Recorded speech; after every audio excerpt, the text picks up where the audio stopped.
So on the left, you have the name of the things that you have to check, along with the amount of points they can receive. Here in the middle is where you write points from 0 to 6. And here on the right, we have our description table, which gives you extra info on the issue, how to fix it, and the approximate cost. Over here, you can see the total points that you've scored. And here on the bottom, we have a chart where you can compare your results to see how fast and hard will you sell your RX8.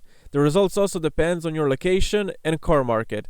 So let me show you how to use the checklist. So the first thing is that you must be honest. Honest about your mileage, accidents, cosmetic and other damages, and the health state of the car. And by this, I mean that the car must be able to pass the yearly MOT test. The second thing is that you have to post the miles of the car and the miles on the current engine, whether it's rebuilt or not. An example is that the car has 130,000 kilometers and the rebuilt engine or the first engine has 30,000 kilometers. So between these two, there is a difference. So let's say that my car passes MOT without any issues, so I can give it a 3. So let's say that our car has 100,000 kilometers, so we will give it a 3.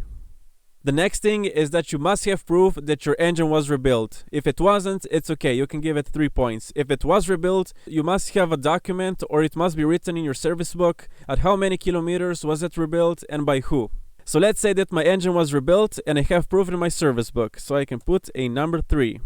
The next thing is that you must check the compression of your car with a rotary compression tester, not with a piston one, the rotary one, so you'll get the exact actual results. And starting with next year, I'll also be offering compression tests with an official rotary compression tester. So if you're interested, after I make a video about it, send me a message and we'll get it done. And after testing the compression, you must have some kind of proof that you did it. So either you have the shop write the results on a sheet of paper, or you must have a video when you can clearly see the compression test and the results. So here on the right, we can see the result chart and points. So let's say that our engine had 6.7, so we can go here and write 6 points.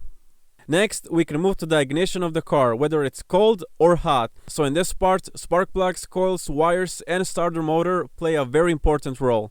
Because in some cases, after the customer hears how long does it take for your car to turn on, he'll decide if he wants to proceed or back off. So from 1 to 1.5 seconds is a very good ignition. 2 seconds is a okay ignition, could be better, but also is not that bad. And then we have the 3+ seconds where the ignition is considered pretty slow and you should fix it.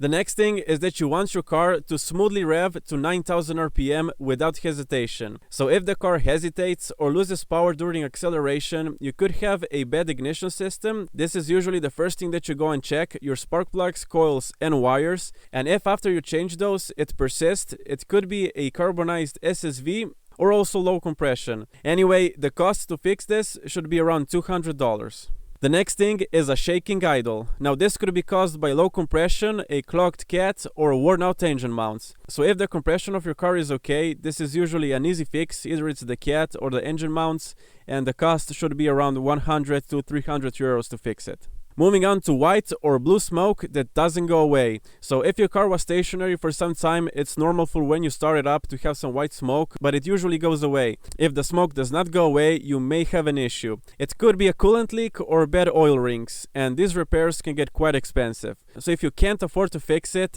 sadly you'll have to sell the car quite cheap and state the issue. But if the smoke is the only issue that your car has, everything else is in great condition, you should consider the repair, because the cost of the repair will come back once you sell the car. So have that in mind. The next thing is when you turn on the car, it idles for a couple of seconds and then it dies. Or when it's hot, it won't even turn on.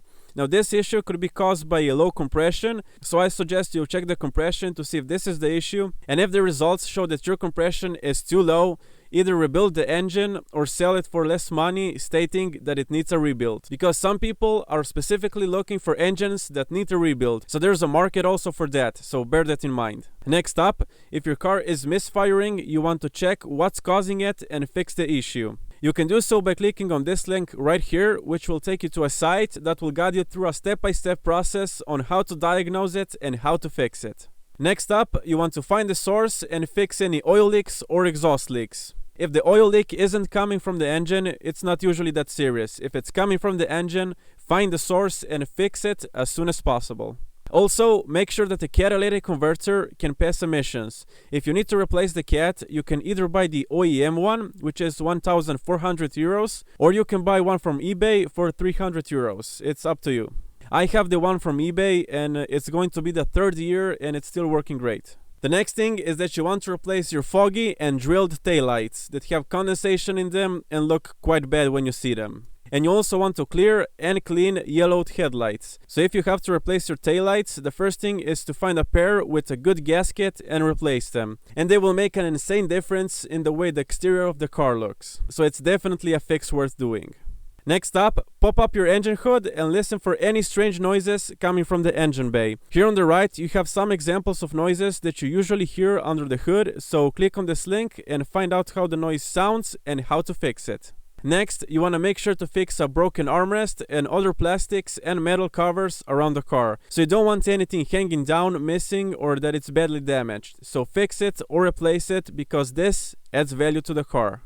Next up, make sure that the car is mechanically and electronically functioning. This means that the remote key is working, the AC is working, heating is working, the windows are working, power steering is nice and soft, the sunroof is working, ABS, ESP, the exhaust, engine, transmission, brakes, and especially the handbrake are all working as they should. Next, you want to make sure that all the services that a car has had are written down in the service book, along with all the recalls for that model. If you don't know anything about the recalls, you can click on this link right here that will show you exactly what model had what recall and when. Getting the recall fixed should be free, so if you know that your car had a recall and it wasn't fixed, call the local Mazda dealer and have your car checked. And lastly, clean the interior and exterior of the car and get rid of any bad smell that can be found inside. And I also noticed that I forgot to put points, so we can go to this really fast. So let's say that my ignition is 2 seconds long, so I give it 2 points. The next thing is that I must have smooth revving to 9000 RPM. And let's say I do, so I give it 3 points. The next thing, shaking idle, I don't have it, so we can put 3 points. The next thing is white or blue smoke that won't go away. I don't have it, so 6 points. Next, is the car stalling? No, so I give it 6 points. Is it misfiring? No, 3 points. Do I have any oil leaks and is the cat working? Yes, so this is 3 points. I still need to write it, but it's 3 points, 0, 3. Next, have I replaced my taillights and cleared the headlights? Yes, so it's a number 2. Next, do I have any noises coming from my engine bay? Let's say no, so I put a number 3. I don't have any broken armrest or other plastics hanging, so I give it a number 2. My car is mechanically functioning and every electronic thing is working, so I give it a number 3. We have documented services and recalls, so we can give it a 2.